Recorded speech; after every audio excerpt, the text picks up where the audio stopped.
Que eu amo paçoca, não é novidade. E quando eu vi esse sabor de paçoca com Nesquik no mercado, eu sabia que eu ia ter que fazer o ovo de Páscoa nesse sabor. Vamos começar pelo mais demorado, que é o recheio. Um leite condensado, 2 creme de leite, mistura bem e aí tu já entra com o sabor que tu vai usar. No meu caso, a paçoquinha de Nesquik. Usei 3 paçoquinhas, que foi suficiente para não ficar muito doce. E depois tu mistura isso muito bem antes de ligar o fogo. Essa é a parte que mais demora, porque depois de fazer tem que esfriar, tem que estar bem frio pra gente fazer os ovos. E não para de mexer nunca, senão vai queimar esse creme e a gente não quer isso. Depois que ferver, conta mais uns 10 minutos e vai chegar nesse ponto que é o ponto que a gente quer, porque depois vai pra geladeira e vai endurecer mais um pouquinho.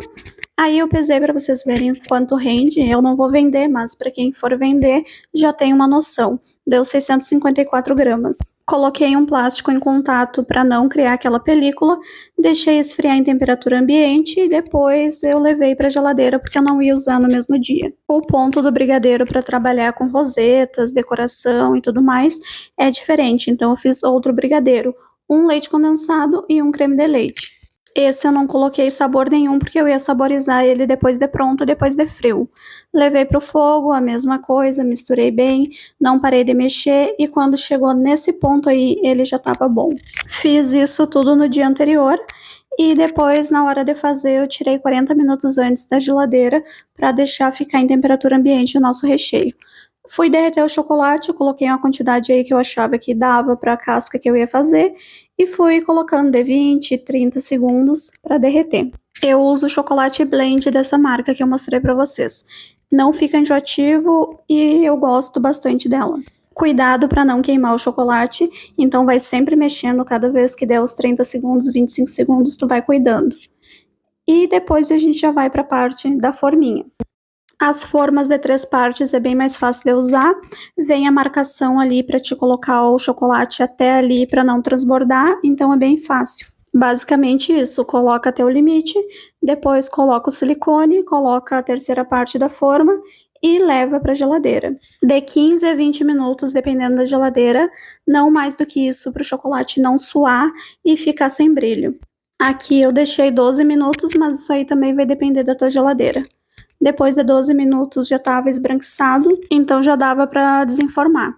Tirei a parte de cima, tirei o silicone e desenformei bem rapidinho. O segundo brigadeiro que eu tinha feito era para decoração, eu tinha esquecido de saborizar ele, então eu tirei e deixei a casca descansando ali e fui saborizar com Nesquik. Coloquei 2 a 3 colheres de Nesquik e misturei bem. Não chegou na cor que eu queria, só que eu não ia colocar muito mais Nesquik, senão ia ficar enjoativo, então eu coloquei esse corante cereja e chegou no rosa que eu queria. Então misturei mais um pouco, aí eu abri um papel filme e isso aqui é para fazer um degradê que eu queria para decoração. Então coloquei ali o brigadeiro rosa e depois do lado desse rosa eu coloquei o branco, aquele que eu não saborizei e é só brigadeiro branco mesmo.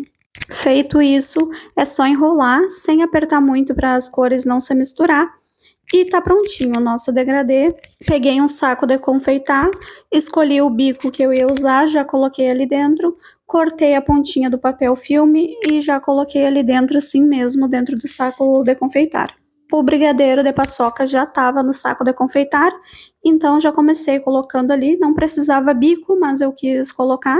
Depois alisei bem com a colher e o recheio de paçoca que eu fiz daria tranquilamente para 2 ovos desse.